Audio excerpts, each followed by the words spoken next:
Chicken tacos should only be trusted to chicken professionals. That's where we come in. Introducing Zaxby's new chicken finger tacos. One comes with pico de gallo and creamy chipotle ranch. And the other comes with bacon, lettuce, tomato, and avocado ranch. Chicken experts since 1990.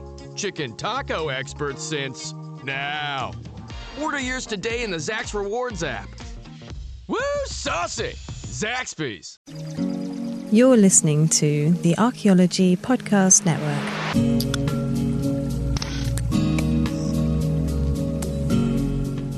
Welcome to Heritage Voices, episode 24. I'm Jessica Yaquinto, and I'll be your host today. And today we are talking about museums, representation, and intersectionality.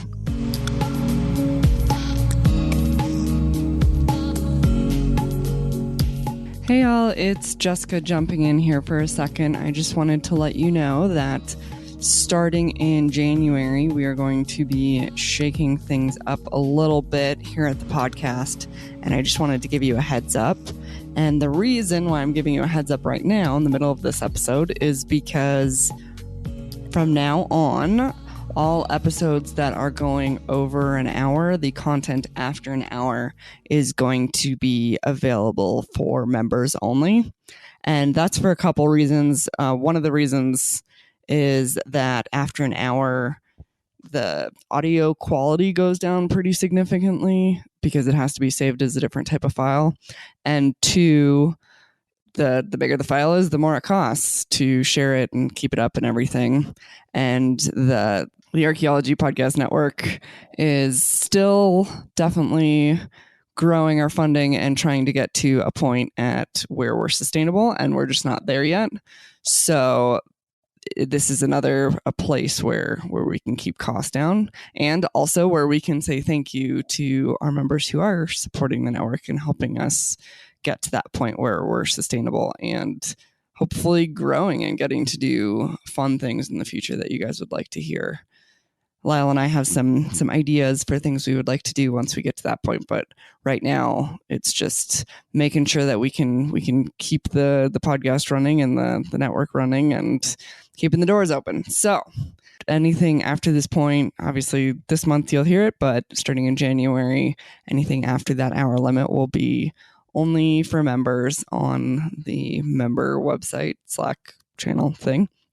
So I hope you'll consider joining and becoming a member and supporting the show, because we have a lot of content that we'd love to share with you. And, you know, the good stuff, it's always at the end. So I'd hate for you to miss it. So I hope you enjoy the end of this episode. And starting in January, we'll be switching it out. So thank you again to everyone listening, and I'll let you back to the show now. Introducing Zaxby's new chicken finger tacos. One with pico and creamy chipotle ranch, and the other with bacon and avocado ranch. Chicken experts since 1990. Taco experts since now. Woo, saucy! Zaxby's. Back to school savings are officially in session at Tanger Outlets. Shop the latest school styles with an extra 25% off during Tanger Style, our biggest sale of the season, now through August 25th. Plan your trip at tanger.com. Before we begin, I'd like to honor and acknowledge the Nooch or Ute peoples on whose treaty lands I'm recording today, and that you're recording on as well as the other tribes with ancestral and cultural connections to this land, including the fact that this land is part of the ancestral Puebloan homeland and the Dinétah. So on today's episode, we have Brandon Castle. Brandon Castle is a senior at Fort Lewis College, just not too far away in Durango, Colorado, in the Anthropology department. He has worked in several museums across the country, including the Totem Heritage Center in Alaska, the Center of Southwest Studies in Durango, Colorado, the Field Museum of Natural History in Illinois, and the American Museum of Natural History in New York, working on different projects involving renovations of substantial Indigenous exhibition halls and working with Indigenous communities from the Midwest, Southwest, and the Northwest coast. So welcome, Brandon. Yeah, thank you. Amagan Schlag. Good morning or good afternoon. Amagadi Suliachs. Yeah, thank you for having me. It's great to be talking to you and being on the podcast.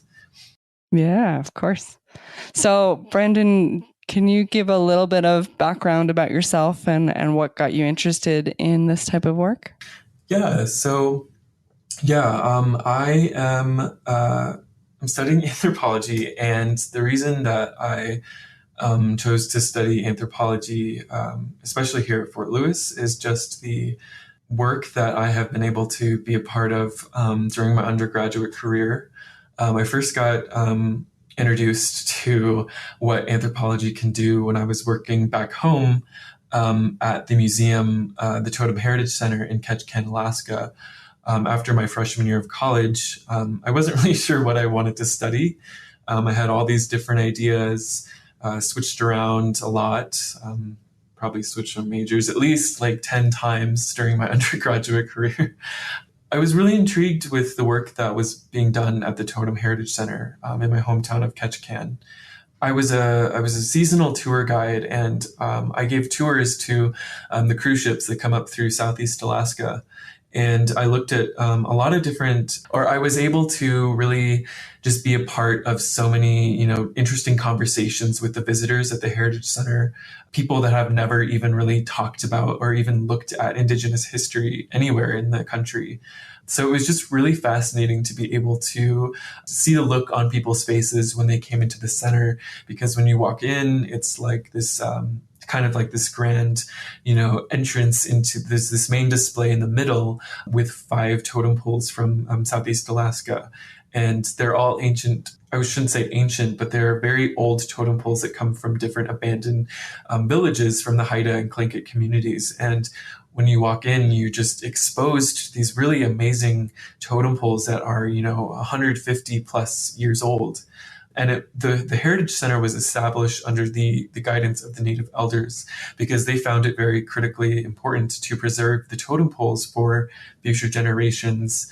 And so that's just kind of, what the center focuses on, is the education of, carving and the education of the different communities in Southeast Alaska. And for me, it was just so great to be a part of, this was my hometown, and to be able to share that part of our history with visitors from all over the world was really just super rewarding, in a sense that, we're able to, tell these stories about these totem poles and just, enlighten people, about Alaskan Natives and the histories that we've gone through.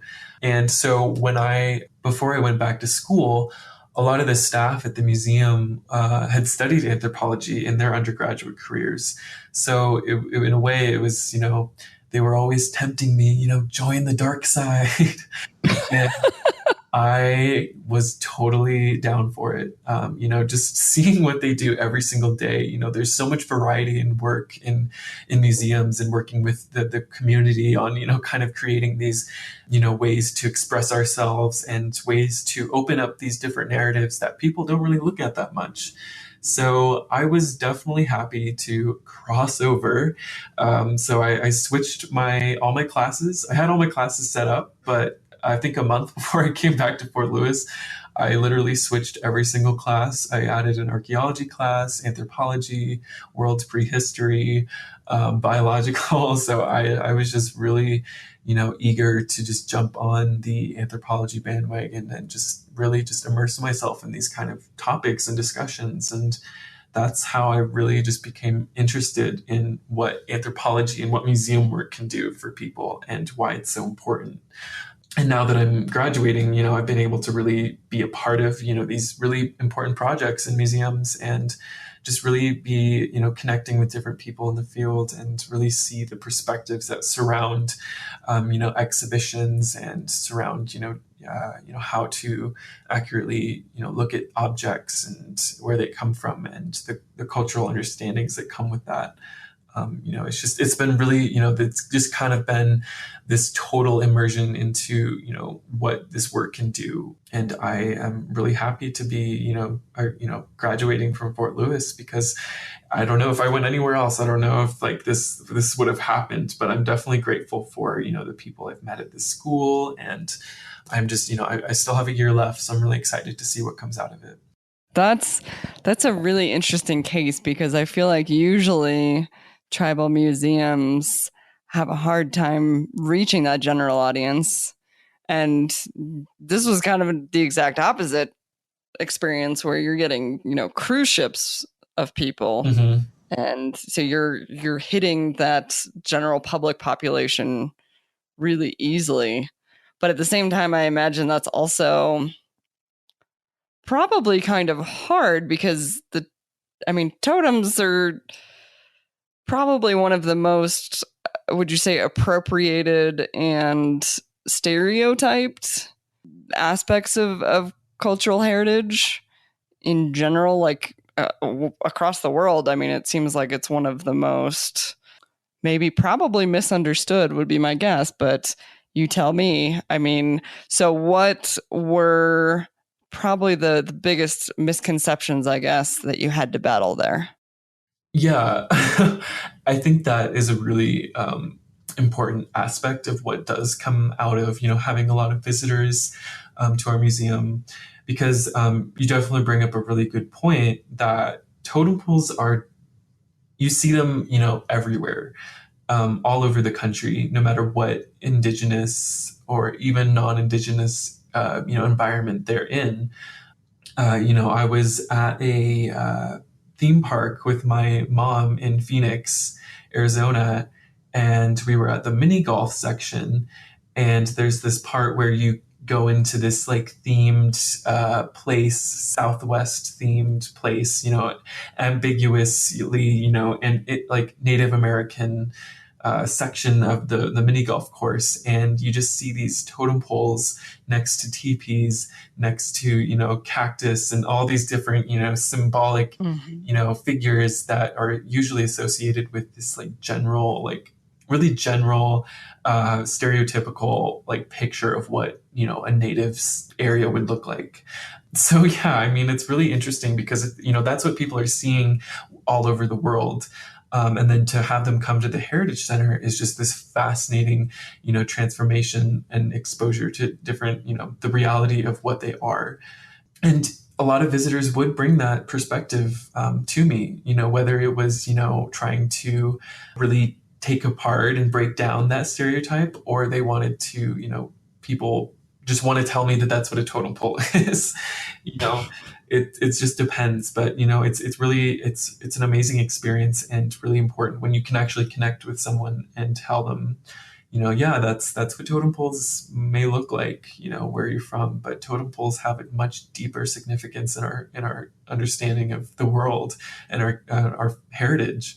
So yeah, people would be like, oh, like what's the saying, like the lowest man on the totem pole or something. Oh, God. That's a pretty popular idea that people have, and this humorous understanding of a totem pole. But it's important to really recognize that history when you're talking to someone. Like you don't want to come at them in such a defensive way, even though it is really tempting, depending on who you're talking to.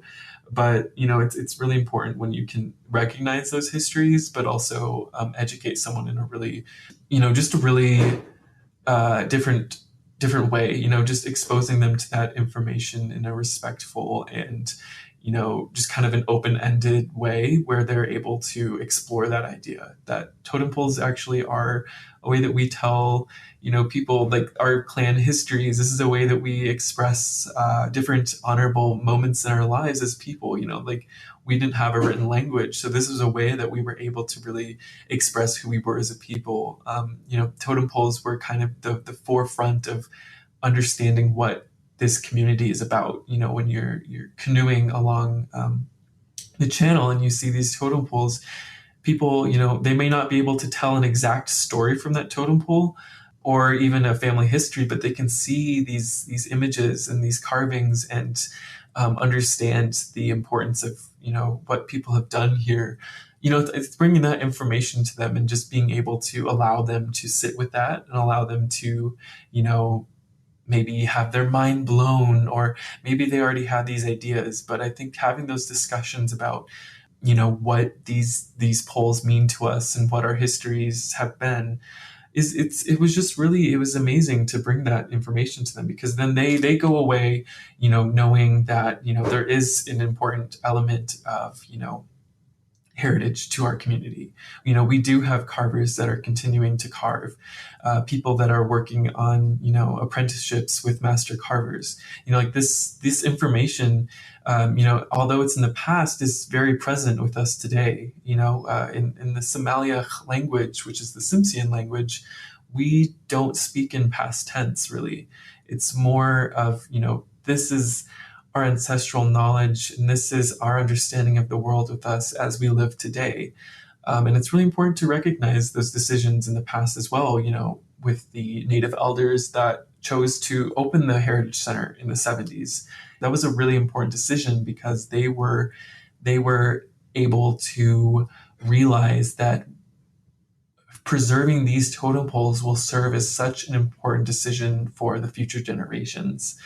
So when people can understand that coming into the Heritage Center, that was probably my favorite aspect of any job that I've done so far, is just being able to educate people and being able to have a conversation with people and understanding the reciprocal nature of it too. They have questions about it. But it's also really just a great chance to, talk to people all across the country about where they come from, and where in the world that they come from, and how their trip in Alaska has been. It's just really great. Or even just, seeing 1,000, maps of Ketchikan and telling people where to go have lunch. Even that's just really great. So I think it's an awesome, that aspect of heritage work is, it's just so intriguing and so important, because that's really the having a face to this information is really important as well. That's what I found as being a tour guide is, this is your chance to, guide these groups to this center and just allow them to interact with the history and, expand on what, they may have already known or not. It's just such an important point at which people come into museums, is that, those initial and those experiences that they're able to have upon, coming to museums. That's just been something that I really enjoy. So, it seems like obviously one of the parts of what was so special about that experience was that it was your own community. How has that been different working in museums all the way across the country? Colorado, Chicago, New York. What has been different about those experiences, and ultimately are you hoping to go back home then, or where are you looking to go with all this? Yeah, I think being able to start at such a small museum, and a smaller collection and exhibit space, I think it's really allowed me to see the variety and the depth of museum work. My first exposure to this, is at the Ketchikan museums, and I was just, it was so great to see people being able to be so involved with the community, reaching out to different, artists, and reaching out to really important figures in our community in Ketchikan, and being able to kind of connect these, stories and experiences, and really bringing the place that people come from into Ketchikan. I think that seeing that diversity it was really great. It was really great to see that at a smaller scale, but the amount of information that can come out of that, and just seeing the massive, amount of work that goes into that, I've been able to really appreciate that. And that's something I definitely strive for with, being in different museums and being across the country. It's just being able to see the way that people connect and relate and understand heritage work. I really have been able to see the amount and the scale of how people are involved and what people can do for a situation. Going across the country, the next museum that I went to was the Field Museum. And that was just an incredible experience, coming directly from Ketchikan at the Totem Heritage Center. I was able to just be exposed to a much greater institution, larger institution, where they have like 30, million specimen or something like that, something really large. And the undertaking that it requires to, work on such a large exhibition hall. At the Field Museum, they were working on updating and renovating the Native North American exhibition hall. And that was really just awesome to be a part of. But it was also like, wow, like there's so much work to do, there's so much value and potential for this project. You have, a lot of people working on this project in different capacities, leading it in different ways. You have, different departments that come together, collections, conservation, so many different parts to this, so many moving parts to making a hall like this come to life and really change and have an impact, not just on the, museum public, but the Indigenous perspectives, because there is so much potential to include these voices.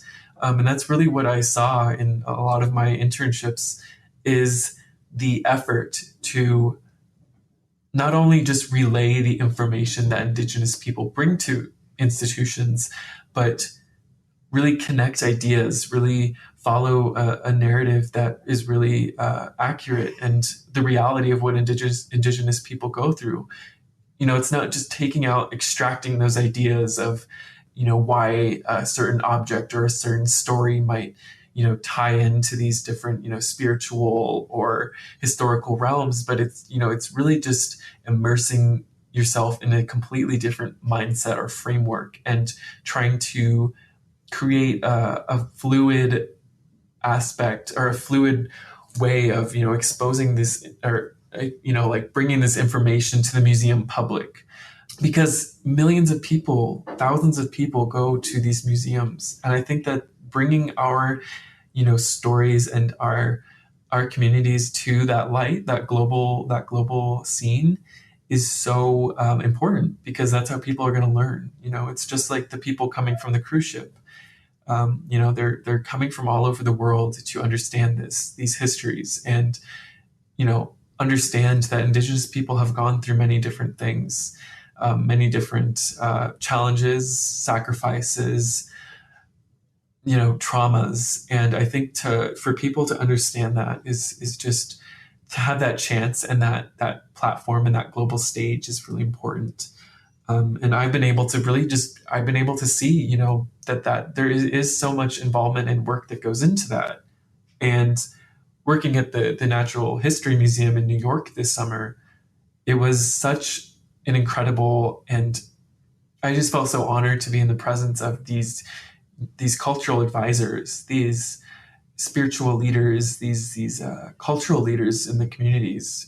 They going down to collections and under just hearing them and listening to their stories and these really ingrained truths into different objects that may have been lost, but to see people so immersed and so understanding of the culture and the language, I think that was just so great. That feeling, it was saddening too at times, to know that there are very limited amount of people at the moment that are at least fluent or understand these concepts, like the way that the culture advisors do. It's also really important that they do, because to be able to have their voice in such a large institution, I think it's so great, because this is the way that people are going to continue learning. This is the way that people are going to be able to, reach out, maybe not physically, because you don't want to necessarily touch things, but it's a way for them to just be completely, see these different contexts and be able to relate to them, or be able to, just have this connection with our heritage. And I think it is really important for nations to really, have that platform to be able to really tell our stories like that, because it's so, the exhibition, it just makes these ideas come back to life. It brings a voice to them. And I've been really just super grateful to be involved with that. Even as an intern, people were just so willing to, just share with me, the way that the museum works in a sense with these projects, and the way, what the goals are. And for me, as a student, I have been, really interested in ways that we can continue doing this. And, that reciprocity of knowledge, you're bringing your ideas and, to these Indigenous communities, and, ways that we can, express who we are, who Indigenous people are, and where we come from, and our lives, and, how we view the world, and bringing that to a museum where, the museum has resources to make these things, tangible in a sense that people are able to come into this space.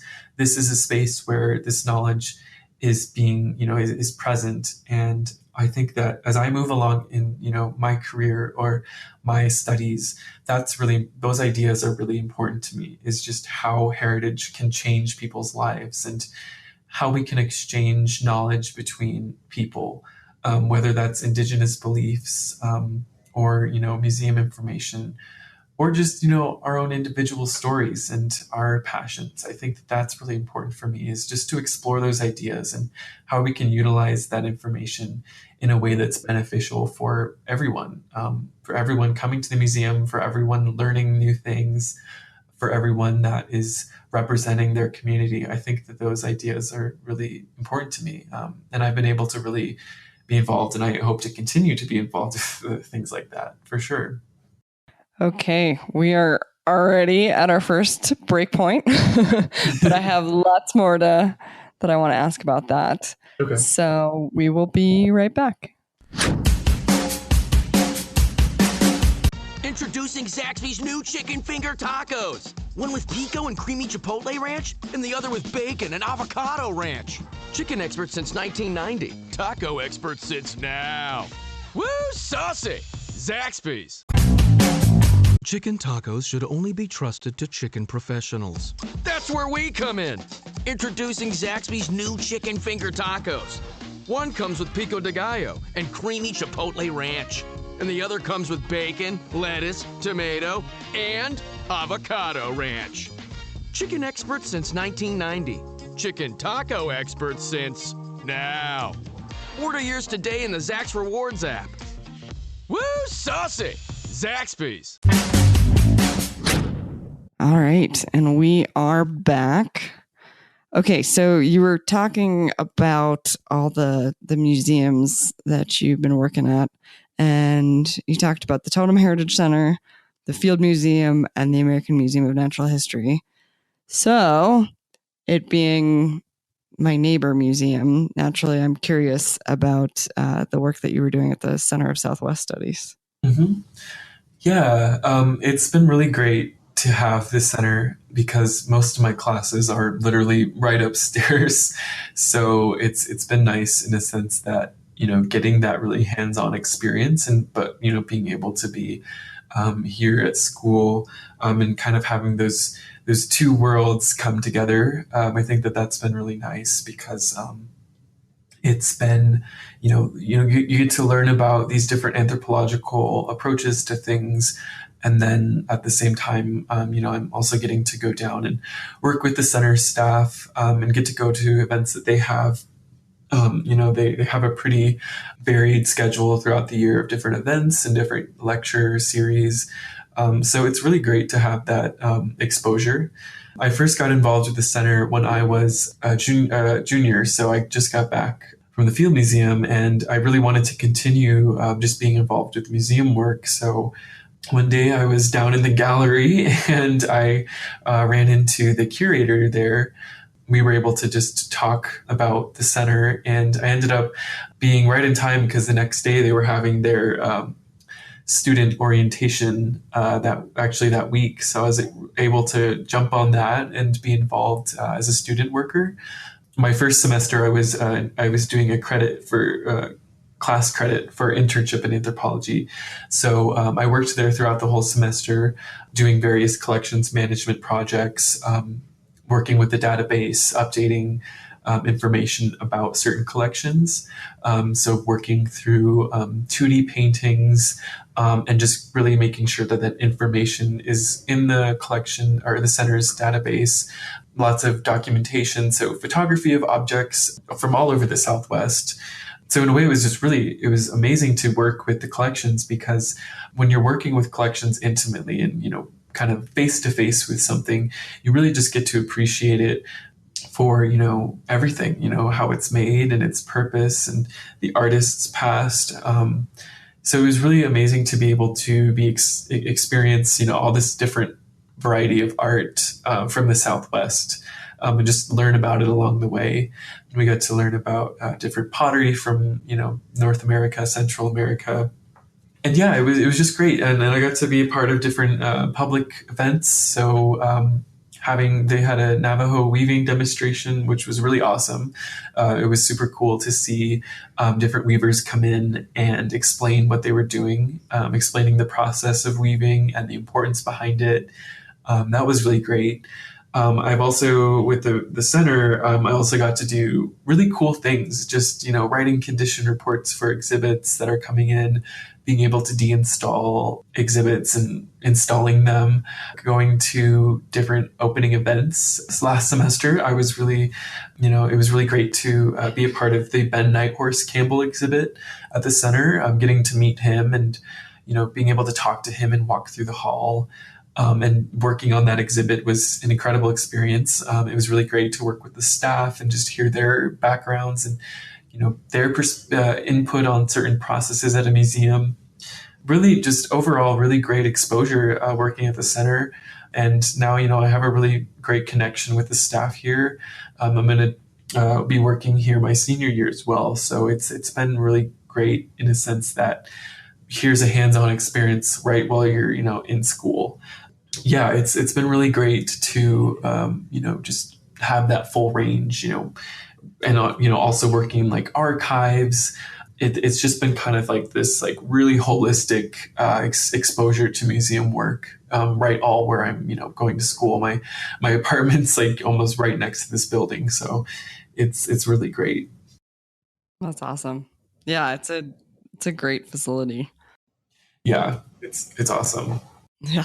As someone that goes over and uses the Center for Southwest Studies library all the time, Yeah, I can tell you, I appreciate it. They have all that research, those resources just right there. It's great. Mm-hmm. Yeah. Okay. So, you've really gotten to see, like you're saying, the breadth and depth of museum work, and then anthropology from your classes as well.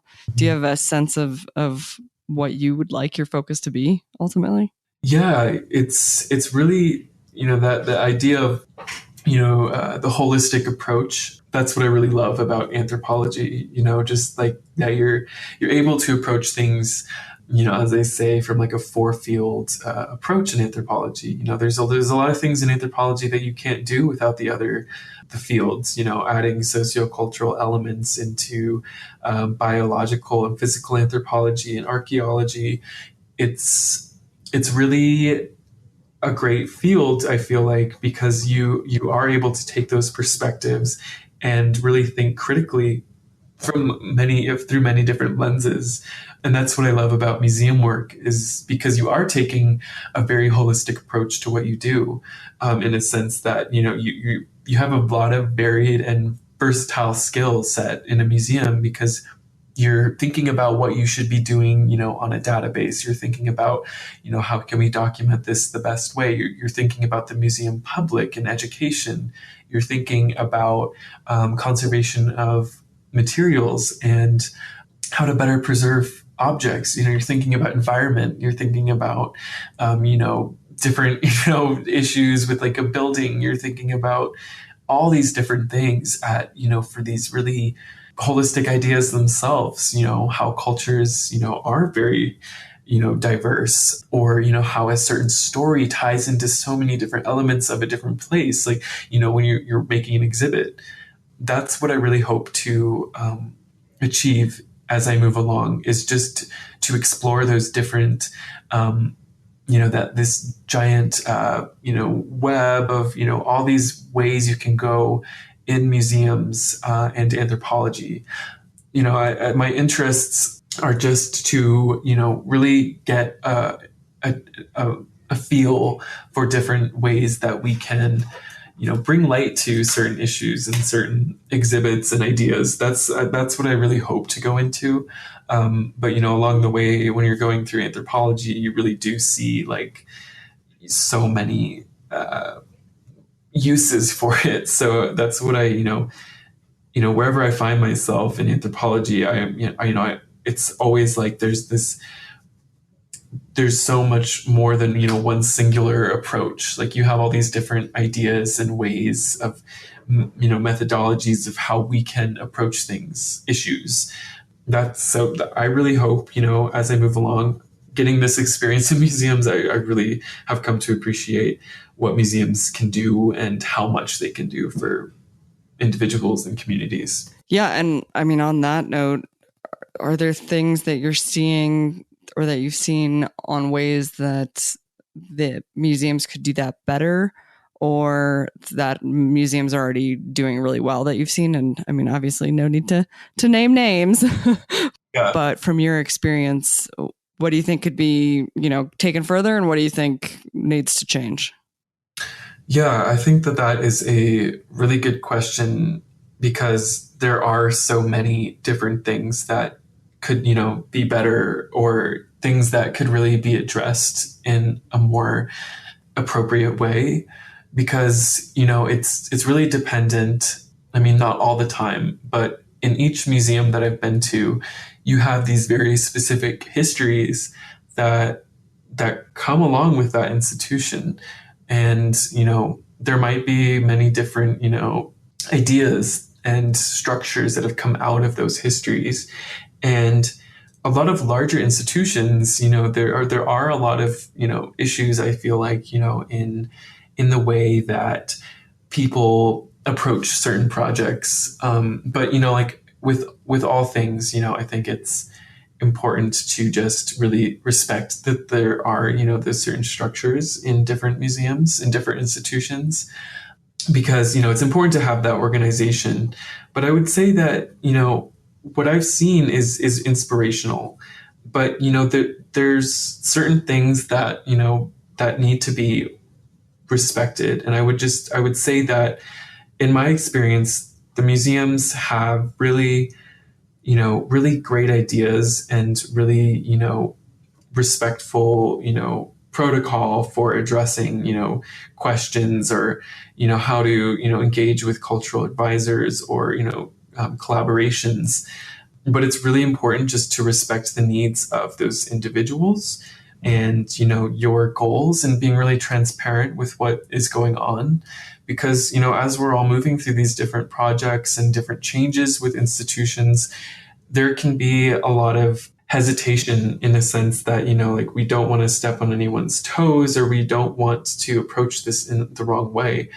And, that's really important. And I feel like museums can be a great place for that start for those two different, or, different perspectives on things to really come together and collaborate in a respectful way that allows for flexibility, that allows for people to just share their story. And maybe that's all you do, not really, honing in on your own questions and ideas, but allowing information to freely flow and be expressed. And I feel like with many different different aspects of museum work, I feel like that is really important. It's a sense of collaboration, because a lot of big museums, it's so important for these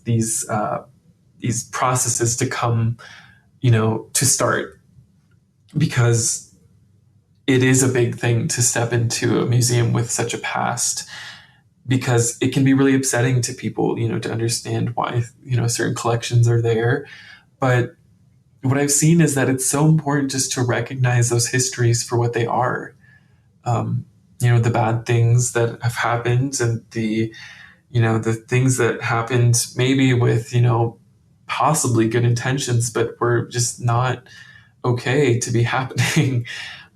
Yeah, I think it's important to recognize that, because if we don't recognize that and aren't transparent about that, that can lead to certain issues with, how museums approach things. But I guess, yeah, from what I've seen, the ability to just reach out and allow for Indigenous communities to be a part of these projects, it's important to allow them to bring, questions and ideas, and kind of formulating the process around, what people would like to do and what they would like to see. But it can get messy sometimes. I feel like, really dependent on like how big a project is. But I guess, yeah, trying to think of a good way to answer that. I do really want to switch gears here, just because I really want to make sure that we get to this topic. Mm-hmm. So could you talk a little bit more, because you're not only working in museums, you're also working for the Gender and Sexuality Resource Center at Fort Lewis. So could you also talk about your experience there? Yeah, the Gender and Sexuality Resource Center, or the G, it's been a really amazing part of my being here at Fort Lewis. But we do so much. We do a lot of different programming on campus. We table a lot and, connect with students.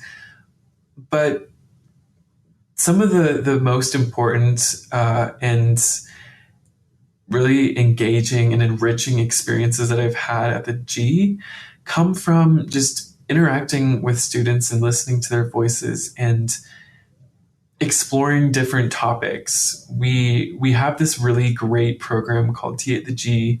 It's a weekly discussion. Yeah, Tea at the G, cookies, tea, and we usually, what's our motto? It's tea, cookies, and a topic. Okay. Uh-huh. And the G itself is this, just this really nice, fun place to hang out. We have this, we have the only, I'm just going to let people know this now because it's important information. We have the only publicly accessible love sack on campus. Just throwing that out there. It is. What is a love sack? It is pretty much like this luxury beanbag that is super amazing. It is, you will immediately fall asleep on this thing.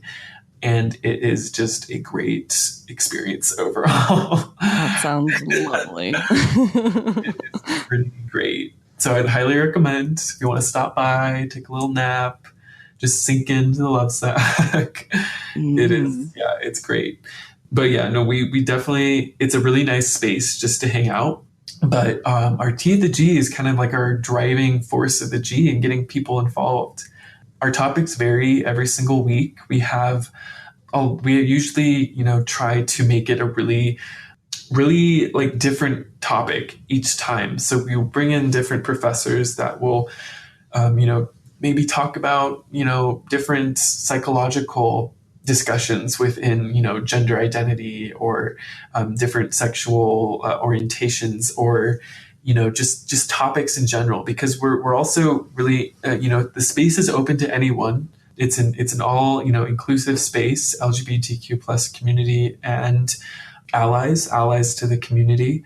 And, it's when we open it up like that, we have people that come in just wanting to learn, because a lot of people don't really know a lot about these identities. And, it always seems like letters and numbers and symbols are being added to the LGBTQ plus, the plus, there's a lot behind that. So it's just a really great place to be informed and educated and listen and exposed to these different topics. Like, we have, people from the community come in as well. So we have Say So, which is, sexual assault services in Durango. We have people come in from different organizations in Durango to talk about their services and, ways for students to get involved. We have, professors come in and talk about different historical aspects of things related to queer history or different cultures across the world. We had a discussion about, cross-cultural drag shows.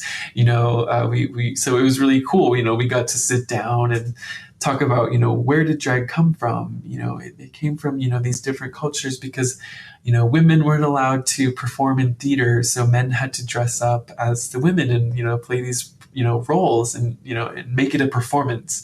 So, it's just kind of seeing the development of these different queer identities that we have today and, looking at what drag people do in, England or, South Africa or, just all over the world and seeing how that impacts LGBTQ plus identities. So Tea at the G is just great. It's a great thing if you're in the area and you want to come stop by Thursdays, 1 to 2. Please come in. We always have really delicious cookies. Our coordinator brings in really amazing cookies, gluten-free cookies, wafers, nutter butter.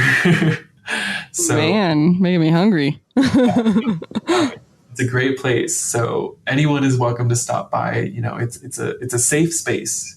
That's what the G is for a lot of people. It's a designated safe space on campus for people to express themselves, learn. Different student organizations meet at the G.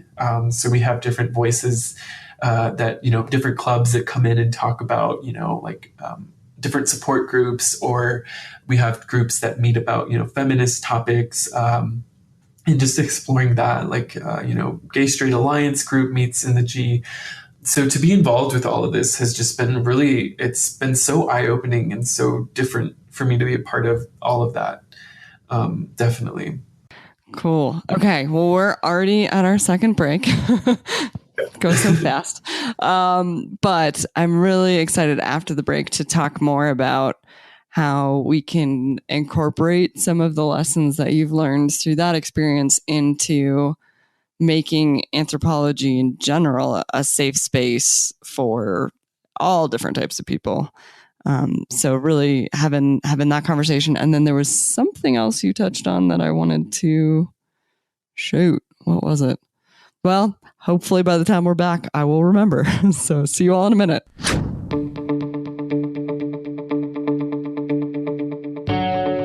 Hey, podcast fans and digital archaeologists. Have you heard about WildNote? It's a data collection app that works online or offline on your smartphone or tablet, iOS or Android. It allows you to collect field data easily, manage data efficiently, and generate data reports and site records effortlessly. We have a growing list of state site forms built in for your use and some generic forms that will work anywhere. Check out the shovel testing and photograph forms. You can get a free all-access 30-day trial today by going to wildnoteapp.com. That's wildnoteapp.com for your free 30-day trial. Now back to the show.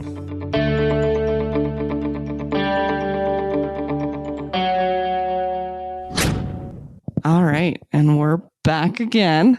Okay. So I did remember the second part, but I'm going to keep you all in suspense about the second part. So first, let's just go with that question that I asked before the break, which is, how do you take what you've learned from working in the Gender and Sexuality Resource Center and apply that to anthropology? What can we learn from your guys' experiences there about how to create a safe space and how to promote that spirit of inclusion within anthropology, within museums, and for all different types of people and all different kinds of diversity? Yeah, well, I think that is a great way, just to think about things, because these ideas that, come up with, the G and people learning and people wanting to, rid themselves of, ignorance about something that may be really, important for some people and important for different communities. And I really like that connection, how can we take this and apply it to anthropology museums? Because a space like the G, where people can come together and learn new things and, share ideas and maybe even have, debates about certain things and explore their philosophies on life and who they are as individuals and how that they've transformed their lives through connecting with different communities and connecting with different identities. It's fascinating because there is a lot of intersectionalities within those two ideas and those two different entities, the safe space and, a public space, institutions, and bringing that information to people, because the way that we look at those ideas is very similar. And, as, Indigenous people and LGBTQ plus people, we are trying to find those spaces, looking for a space that's accepting and looking for a space that is, ready to listen to us, ready to listen to our voice. I feel like, as an anthropology student, I have been able to really look at those ideas with a more critical lens. For example, like looking at, a community, an Indigenous nation that has had, a lot of different things happen to it and a lot of different, oppressive like exposure, or exposure to, different things that are, working against them to, suppress their cultural expression. And I feel like with that, there are spaces, that space to look for somewhere to express themselves is really critical and important, because it not only benefits that individual, but it really just starts to it starts to, really cure people of certain different things. It's a way to connect spiritually, and a way to remain healthy as an individual. I mean, really, it comes down to, just overall health and mentality of, who you are and where you come from.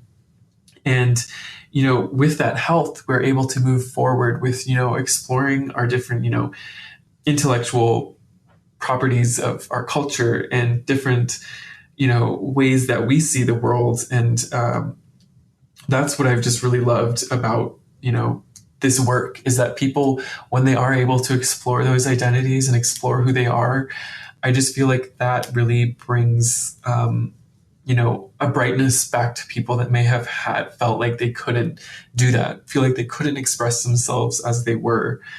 And in anthropology, I feel like that's a really important aspect of heritage work, because a lot of heritage work does involve looking at what has happened to people that have been silenced, looking to narratives that have been told by somebody else, looking at the manifestations of what power over knowledge has looked like, people taking control of someone's stories and sharing that information, and that becoming, valid in, the eyes of the public.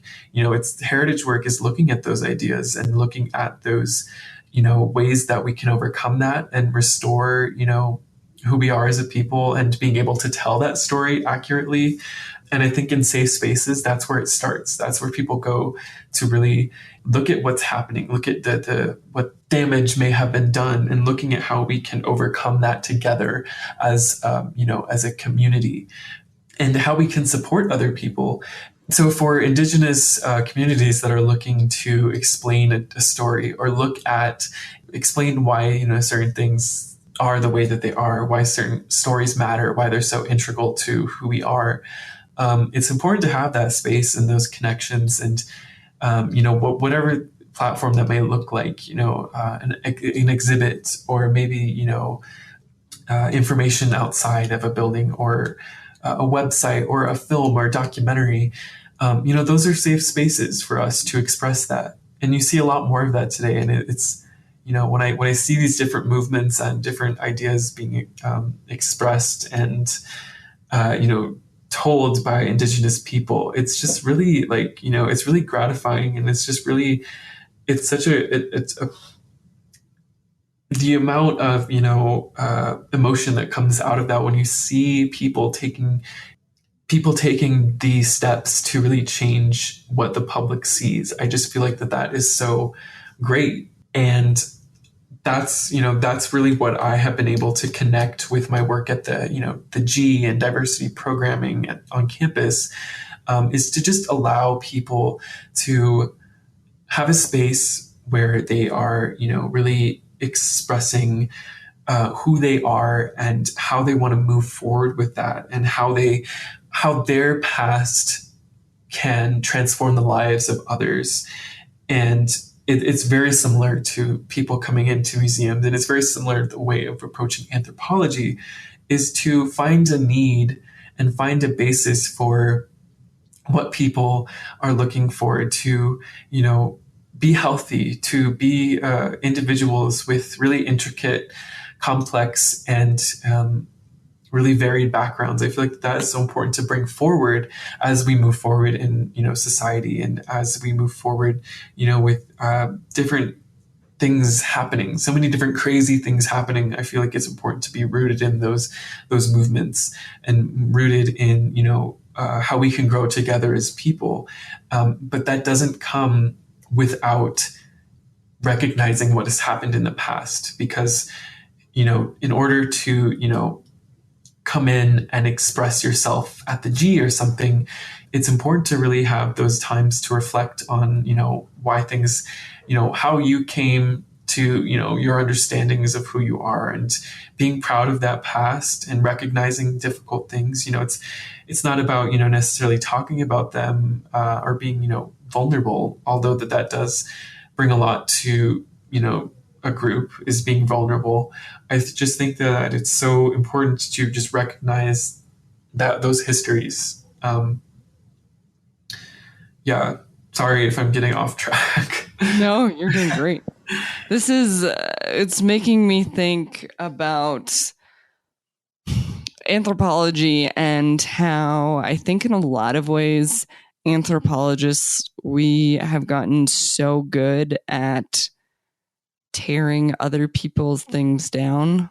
Mm-hmm. Like, okay, here's what's problematic, here's what's problematic, here's what's problematic, that we almost, you can see sometimes that anthropologists almost have this like phobia of getting called out themselves, because like we all want to be seen as like good allies and blah blah blah, and cultural anthropologist makes you real good at like seeing all of these problematic issues and blah blah blah, so that like when people get called out, they almost like have a meltdown, And this isn't just anthropology.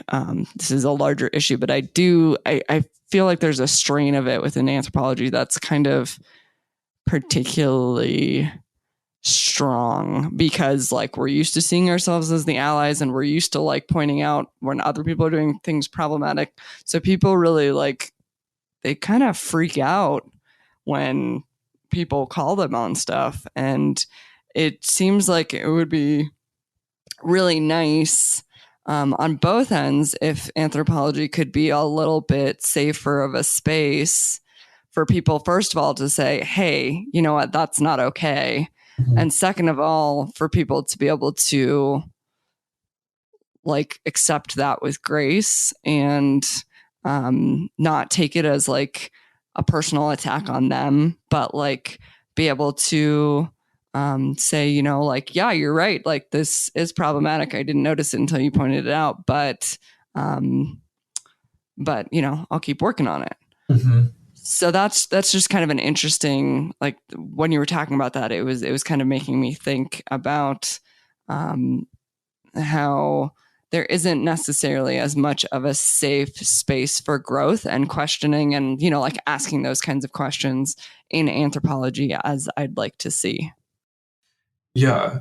And yeah, I feel like, like those steps to grow really come from being able to listen to, what are the actual, needs in these communities. Because, with anthropology, you're always approaching different aspects of what culture may be going through, or an individual may be going through. But I think it's really important and vital for the necessity of anthropology to really address the needs of those communities in ways to insert anthropological thinking in an appropriate way that doesn't just benefit the field of anthropology, but benefits the wider populations that are involved with what you're looking at. And that's really what I've been able to see with these different projects this summer and last summer, is that it's not only benefiting the museums and the exhibition of it all, but it's really benefiting what we can bring to the world and what we can bring light to. Because I feel like, there are bigger ideas and bigger pictures to this all. Because when you give, or when you work with these kind of projects, the voice of indigenous communities is so like vastly important. I just, when people, when the cultural advisors this summer were talking about these stories and talking about the materials that they work with and how they, connect with, the world. I was reading this paper by a Simpson scholar, Dr. R.R. Gray, and she was talking about how our cultural resources are not just, things that, may be found, in museums, or what we wear, or, the objects that we have. It's the environment. It's the natural environment. It's the world that, we our feet are on. It's the earth beneath us. And that just what really resonated with me, because what I got from that was just what we do and what we involve ourselves in is so interconnected and so important for, just really promoting the well-being of Indigenous people, and just really critically thinking about what we're doing and how that has an impact on people. And I think that with anthropology and all the intersectionalities within anthropology, with cross-cultural work and working with Indigenous communities, I just feel like that there is,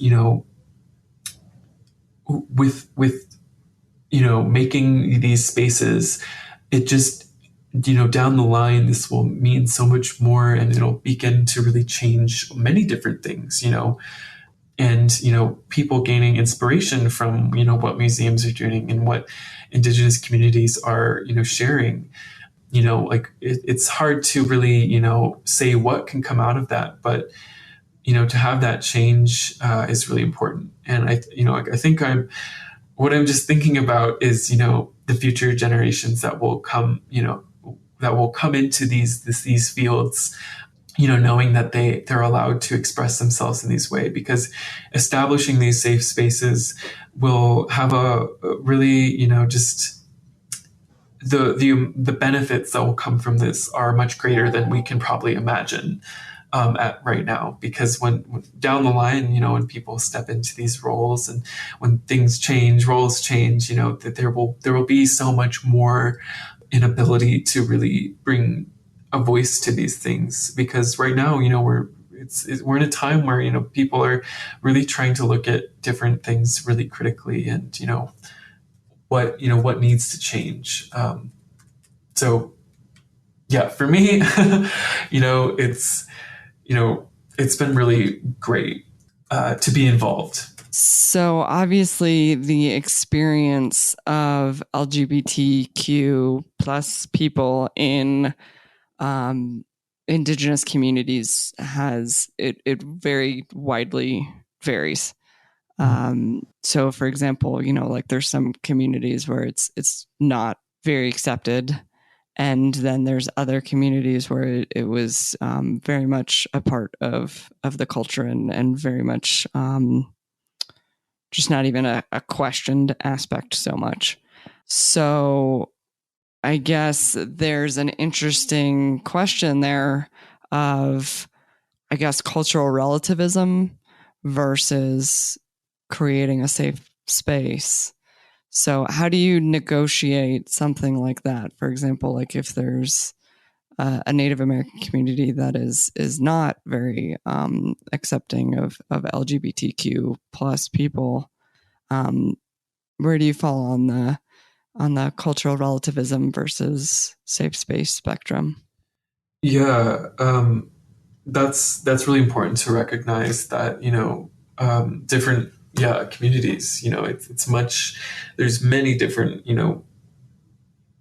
people with even just within one community that I've seen, that people will be accepting of LGBTQ plus people, and people will, be, pretty much, like adversely, they'll be, very against, LGBT people, and even just that, that imagery. But, like it's really interesting because, you have this like mixed view of, indigenous, LGBTQ plus identity. I mean, like, for example, two-spirit identity is, like you said, very widely diverse across, all indigenous nations, across the world. But, I feel like as I've been moving along, it's just like, it's recognizing that a lot of indigenous communities do have two-spirit identities, and that understanding and that role within society. And, it can be hard to grapple with, like it's like this did exist in so many different community, like, nations, but today it's just hard to really gauge how much of that has actually been erased, and how much of that, like from a colonial history, most, indigenous people that, identified as two-spirit were, the documentation of it is that people were, it was like discouraged, and discouragement can, be on a scale, whether it was, people telling them that they can't do that, or violence that pursued, to change those different identities. But, it's hard. It's hard to, come to terms with, because, in some communities, like, you really do see that two-spirit LGBTQ plus presence. And you really do see safe spaces for that. You see two-spirit groups, you see different two-spirit organizations coming up. And, two-spirit, just to define that a little more clearly, is,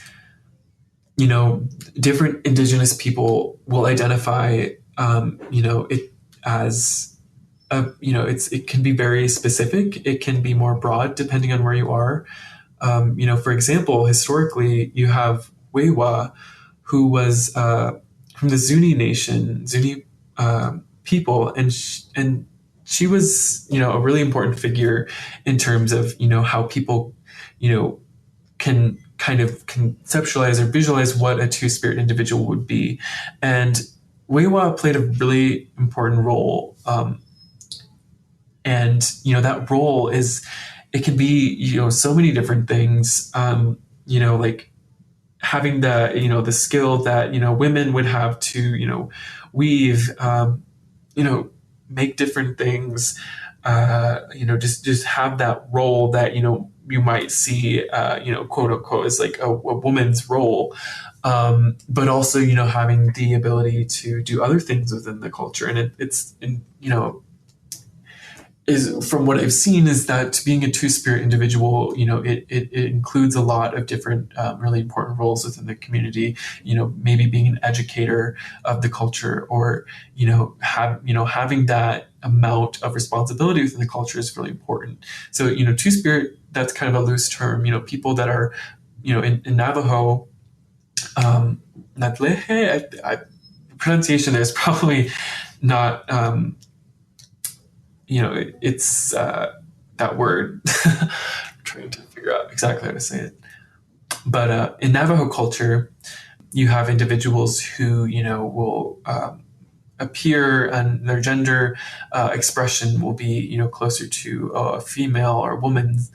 But, they do interact with these really intricate relationships with different people, two-spirit individual, marrying a man, there's many different ways to look at it.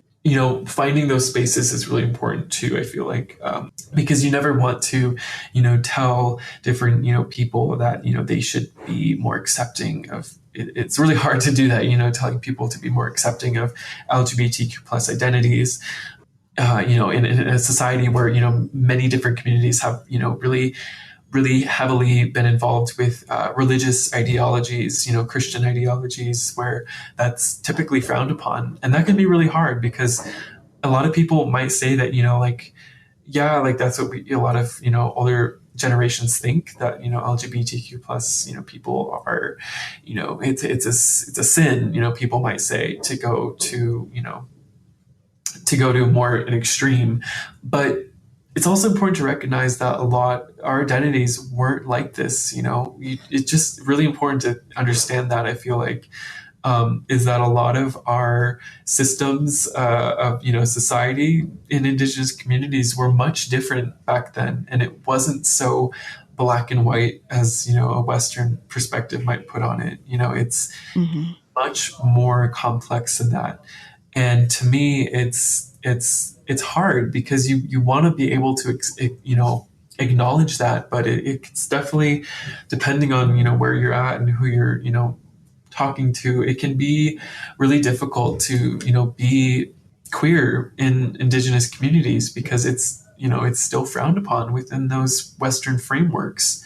And I feel like that can be really frustrating because, in Indigenous, resistance and, different movements, it's important to recognize all aspects of who we are as Indigenous people. And, there are groups of, two-spirit people that want to make those, safe spaces, like the two-spirit powwow that goes on in San Francisco, in the Bay Area, to see that visibility is really important, I feel like, as a LGBTQ plus Indigenous person, because, like all other things, things are changing.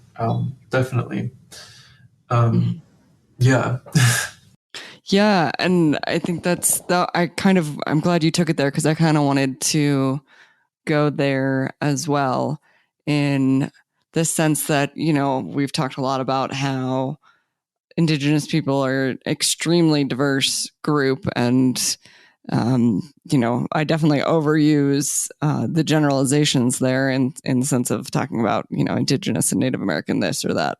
And obviously we know that there's a huge diversity between groups, but also, like you're talking about, there's a big diversity and experience within groups too. Like, the concept of intersectionality and how, being a Native American person is one layer, and then you have, your gender identity and your sexuality identity, and you have, maybe your religious identity, or there's all these different aspects of identity and how the world treats you also based on those identities. Mm-hmm. And how do you represent all of that intersectionality, for example, in a museum? Yeah, personally, it can be really, interesting to navigate. It can be very, challenging at times because you are in this, especially in larger museums, there's this really established idea of, what this institution, represents.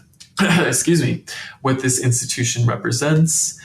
And for me, it's really like, it's when you're trying to bring change to something like that, that's where it gets really interesting and really difficult because, as when you bring, these different aspects of your life, to, something like a museum, working in a museum, or, trying to express these ideas in a museum. I feel like it can be very hard to deal with the colonial frameworks of a museum because, traditionally, museums are this place to, preserve and display, the past in such a specific way, and really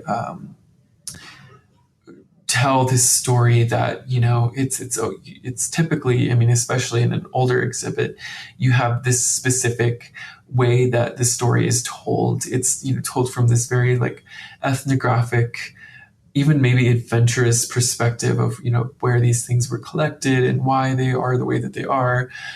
But it just leaves out the bigger picture of why these things are there.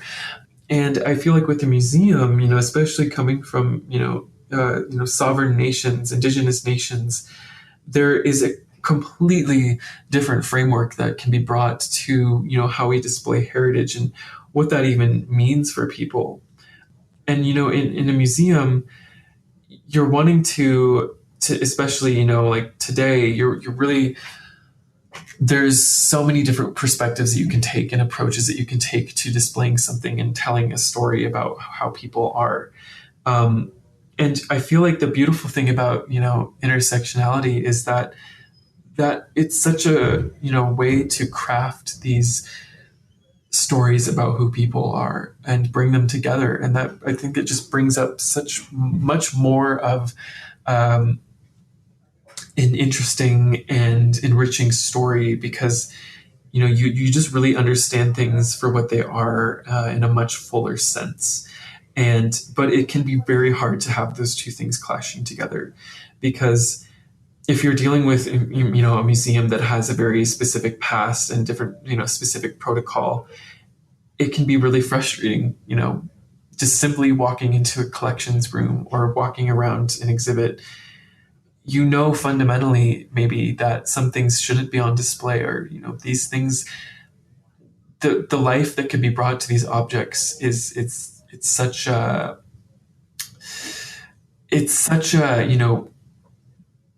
what's the word? I don't want to say, like polarizing, but in a way it kind of is because these materials, these, quote unquote artifacts, respectfully so, I think most of these objects are sacred beings. I think that to bring them life is a really important aspect, and to want to bring, them into where they should be and the context that they should be in and that they're meant for can be very challenging.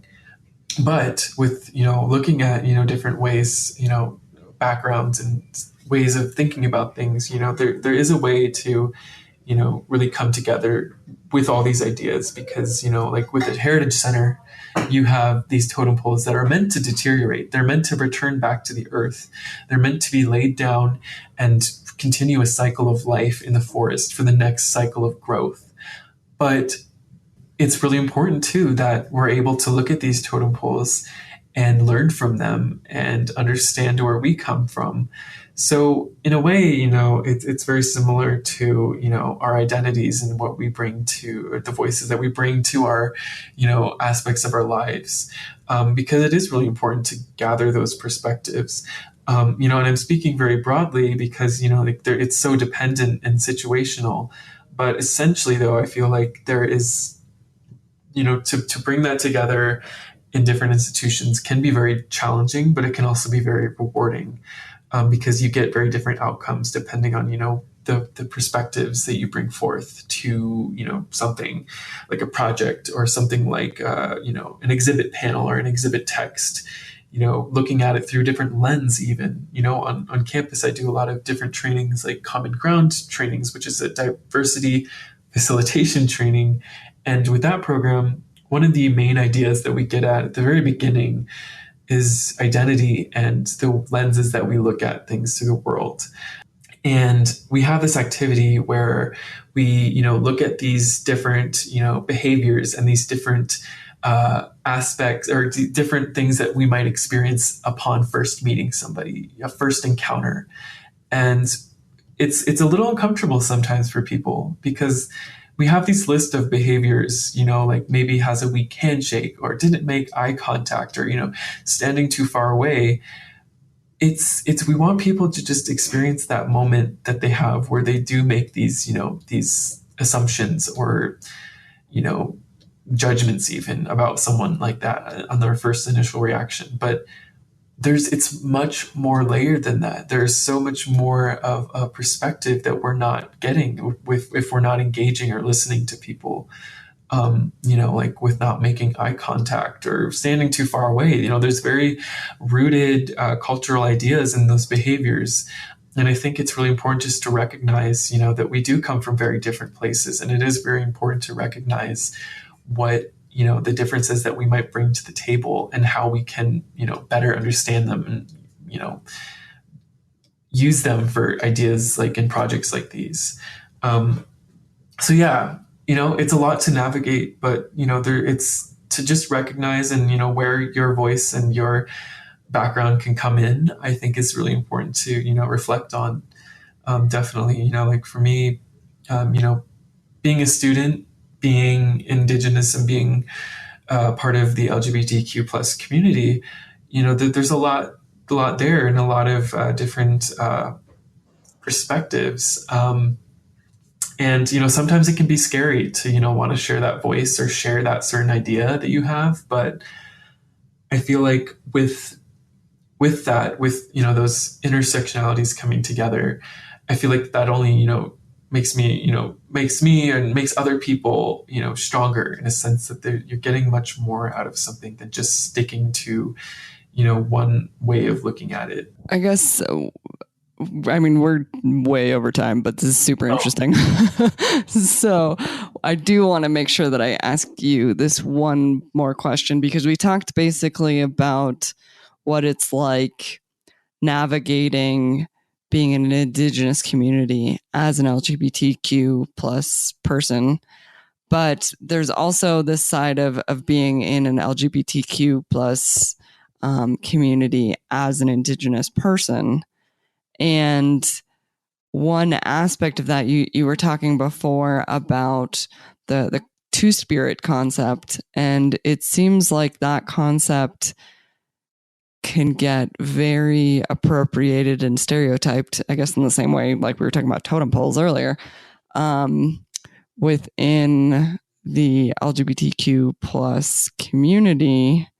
Like, for example, I think it was Jason Mraz, maybe, who came out not too long ago as Two-Spirit, and people got really upset about it. So could you talk a little bit more about the opposite side of things, what your experience has been being an Indigenous person in an LGBTQ plus community?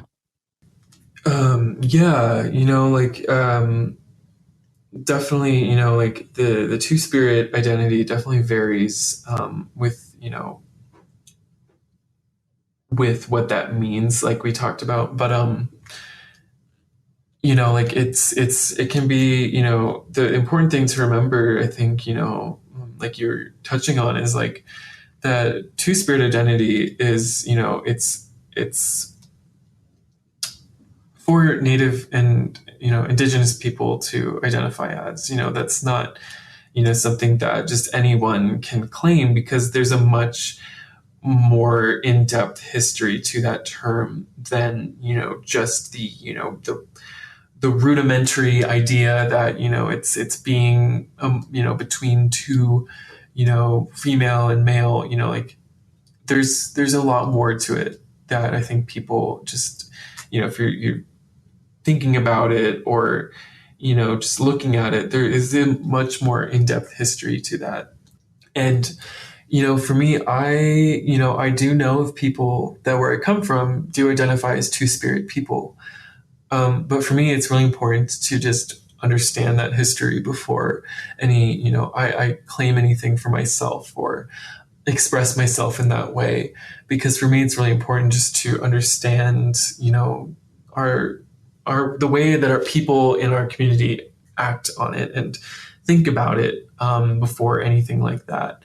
But I know that there is a movement to really stick with, those kind of identities, because it really, what I feel like it does great is it encapsulates both Indigenous identity, Indigenous perspective and beliefs, and it also touches on these different identities that people associate themselves with. So, someone that has certain attractions or relationships with people, while they are also connected to our understanding as Indigenous sovereign nations, it's just bringing those two together and bringing in much more than just that.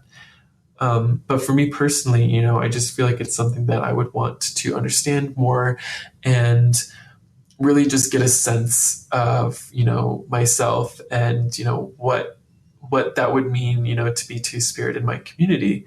And I think it's wonderful that people are, claiming that identity. Like, yes, like that's amazing. Bring that back and revitalize that and, bring that to yourself and what you do. That's amazing. But, it's important to just really, understand it, because for some people it is a really important role that they play. And, their family members might, really, value them for that role, or they might, it might be the opposite and there might be a lot of trouble with that identity. But for me, it's just understanding it in a sense of, our Indigenous perspectives, definitely. All right. Well, we are at the end. So do you have anything that you want to add or feel like you didn't get to that you wanted to? I guess I would like to say that, I think it's really, looking at all of this, I think it's just important to, especially in a sense of, bringing identity into our work, I think it's just important to value as many perspectives as we can within museum work and, heritage work in Indigenous communities, because I feel like when we start to understand ourselves, and, I'm not saying that this isn't happening, but when we can really appreciate that Indigenous people in every nation, every individual is, brings a unique value and voice to who we are. And we really recognize the diversity within our groups and within our youth, within our elders, within our ancestors, that we are so much more than what, people might say or want us to be.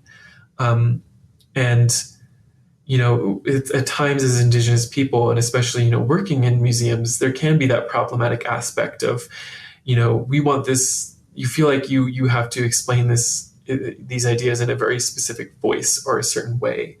But as Indigenous people, we do stand for so many different things and so many different values. And to recognize that and appreciate that, I feel like is such an amazing step in really recognizing our sovereignty and autonomy as Indigenous people. We're not here to satisfy anything that people might want to, tell about Indigenous people or, think Indigenous people are. We are so much more than, just these stereotypes and, these older museum exhibits and ideas that were written into these, different curatorial, documents and, older exhibits and paintings.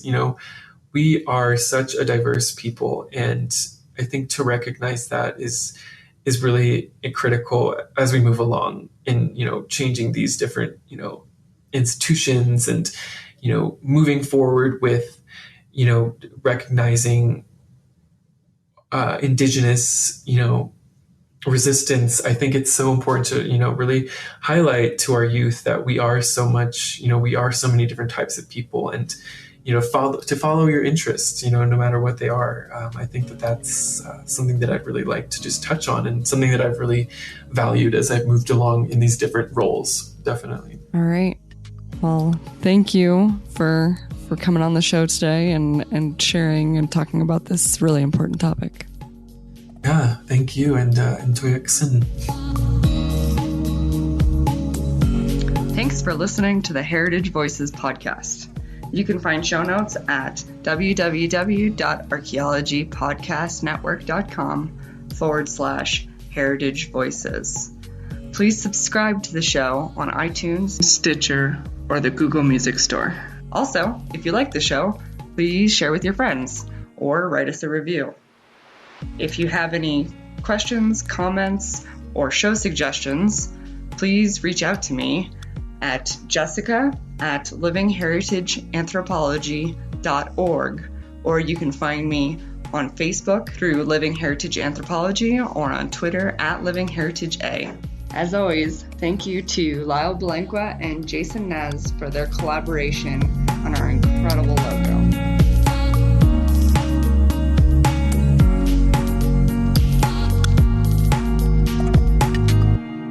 This show is produced by the Archaeology Podcast Network, Chris Webster and Tristan Boyle in Reno, Nevada at the Reno Collective. This has been a presentation of the Archaeology Podcast Network. Visit us on the web for show notes and other podcasts at www.archpodnet.com. Contact us at chris@archaeologypodcastnetwork.com. Thanks again for listening to this episode and for supporting the Archaeology Podcast Network. If you want these shows to keep going, consider becoming a member for just $7.99 a month. That's cheaper than a venti quad eggnog latte. Go to archpodnet.com/members for more info. Introducing Zaxby's new chicken finger tacos. One with pico and creamy chipotle ranch, and the other with bacon and avocado ranch. Chicken expert since 1990. Taco expert since now. Woo, saucy! Zaxby's. Save on O'Reilly Brake Parts Cleaner. Get 2 cans of O'Reilly Brake Parts Cleaner for just $8. Valid in-store only at O'Reilly Auto Parts. O'Reilly Auto Parts.